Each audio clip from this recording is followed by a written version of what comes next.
想揾平靚正嘅韓國紅葉線路，食得好又住得舒服，睇呢個就啱啦！精選紅葉線路，大理嘆地道韓式美食，仲安排入住4星酒店，快啲嚟睇睇邊條路線啱你啦！首爾南怡島秋色線，打卡韓劇經典場景，水燦紅楓交織，靚到似童話，再加埋景福宮同南山公園，一次過滿足你對韓國秋季嘅所有想象。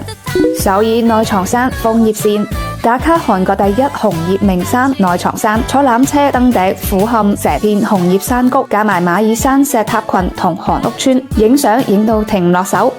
釜山山海紅葉線，古寺配紅葉，坐纜車俯瞰成個金井山風海，加埋海景同彩色藝術村，山海靚景一次過滿足晒。濟州治愈自然線，漢南山紅葉，海岸瀑布，駐莊接里帶，仲體驗森林小火車，連住4晚酒店唔使搬，夠晒輕鬆又方便。咁多選擇，總有一條啱你心水，快啲留言報名啦！